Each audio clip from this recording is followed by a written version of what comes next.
Greetings, Boogie fans! Michael here, and real quick, this video is sponsored by Squarespace. Stay tuned to the end of the video for more information about their amazing web design services. Welcome to the third installment of my Pokemon tier list series, where I go over several tier lists that I have made for various categories of Pokemon. The first one was the Ultimate Pokemon tier list, and the second one was the Super Ultimate Pokemon tier list. And this installment is the Ultra Ultimate Pokemon tier list. And will be just like the first two, except covering different categories of Pokemon. Side note, I did not add a word to Super Ultimate Pokemon tier list.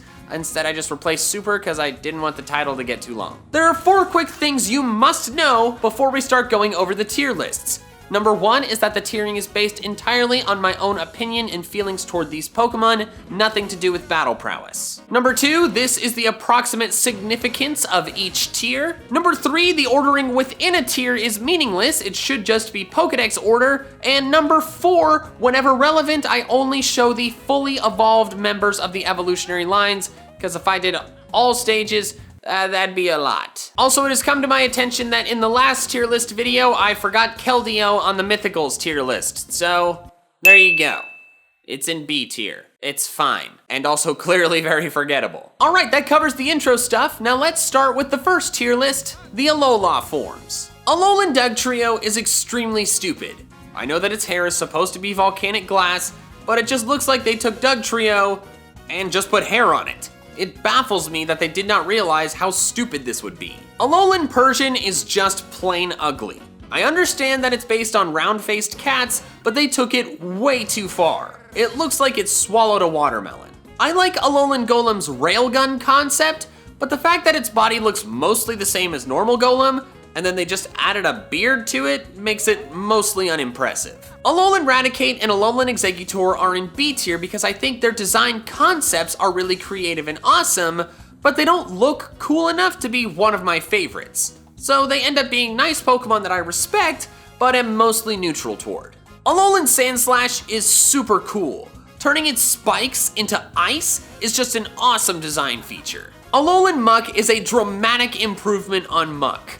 Muck is just some blob of goo, but Alolan Muck is a bright, colorful, trash-eating blob of goo. I know that sounds silly, but come on, it clearly looks cooler. All those crystals of trash or whatever they are on there, they give it teeth.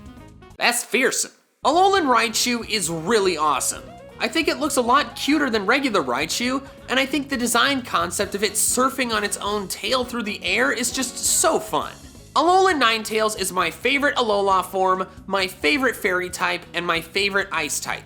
It is such a beautiful, well-designed Pokemon, and I really loved using one on my team in Ultra Sun. Alolan Marowak is super badass. Turning Marowak into a ghost type was absolutely the right decision, and adding fire powers to it just makes it even better. Next up is the tier list for baby Pokemon. Now before I show you this, there might be some Pokemon on here that you think don't count as baby Pokemon, probably Riolu specifically, but I can assure you that they all count.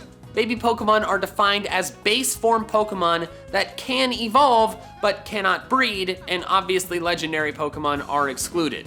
So, therefore, Riolu is one. Smoochum reminds me too much of Jinx, and I hate Jinx. Chingling's existence is pointless. Chimecho was already useless, and then they gave it a completely unnecessary baby Pokemon instead of an evolution. Cleffa looks too much like Clefairy.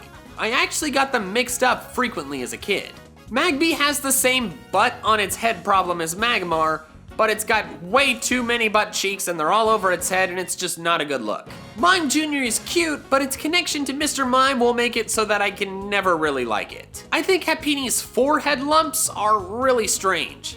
They look like weird pimples. All of the B tier baby Pokemon I'm fine with. I don't dislike them, but I don't find them to be exceptionally cute enough for me to really like them. Togepi is a classic and the OG baby Pokemon. You can't dislike Togepi. I dislike Wobbuffet due to the pain that it has caused me in Nuzlocke. However, despite that, I can't help but find Wynot just to be so stinking cute. I think Munchlax is a creative pre-evolution for Snorlax, and I remember being very entertained by its antics in the anime. Riolu is a great looking Pokemon and very well designed.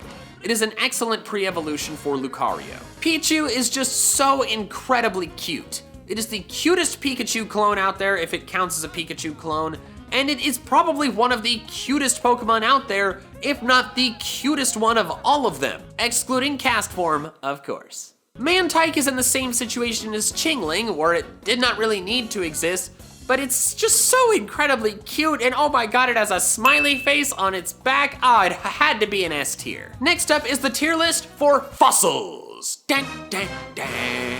Bastiodon is ugly. That's really all there is to it. Caracosta is also ugly, but it's somewhat less ugly. Again, the B tier Pokemon I think are all solid Pokemon, but none of them have done anything to leave a permanent impression on me. And before you call me a heretic for putting Lord Helix in B tier, that is not Lord Helix. That is Amistar in general. Lord Helix specifically is in a tier so high that it doesn't fit on this image. Aerodactyl is a dope Pokemon. It's a vicious predator of the skies, and that is awesome. Tyrantrum is a T-Rex. T-Rexes are cool. Aurorus is a long-necked dinosaur, and as a kid, my favorite dinosaur was Apatosaurus, another long-necked dinosaur. Therefore, I like Aurorus as well. Archeops is just plain awesome. It's an Archaeopteryx, but cooler and more fearsome looking. I also used one on my team in my first ever playthrough of Unova, so I also grew attached to it because of that. Next, we have the tier list for the regional birds. Unpheasant is a bit underwhelming. Its stats are not impressive, and while male Unpheasant's headdress is cool, it's not interesting enough to save the species as a whole from being just plain bland. Toucanon looks too much like a regular toucan to me. Well, an angry toucan. Noctowl and Swallow are fine birds, but neither have done anything to get me really attached to them. Pidgeot is the first regional bird and therefore a well-designed classic. Staraptor is awesome. Its emo hairstyle is really cool, and it's super strong and really fun to use in battle. Talonflame is one of my all-time favorite Pokemon. Not only is a fire-powered hawk an awesome design, but I thoroughly enjoyed using one in Generation 6. Galewing's Brave Bird was just so fun.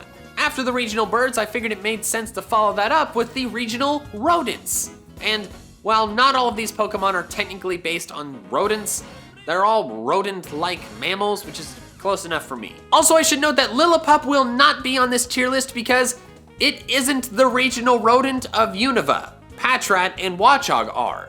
Lillipup fills a similar role as Poochyena does in Hoenn, the early game dog. Speaking of Watchog, I hate it. Not only is it ugly, but battling one is extremely annoying. You will encounter far too many Watchogs in a Unova playthrough that know Confuse Ray, Hypnosis, and Super Fang.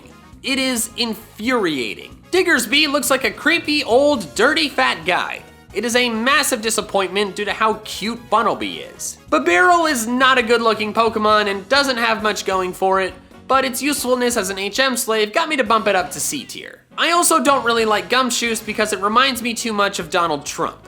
But I bumped it up to C tier due to my fond memories of finding a shiny Yungoos so early in my first playthrough of Sun. Raticate and Furret are alright. I don't dislike them, but I think they are too bland for me to ever get really attached to them. I have sentimental attachment to Linoon due to it being such a staple of Hoenn playthroughs.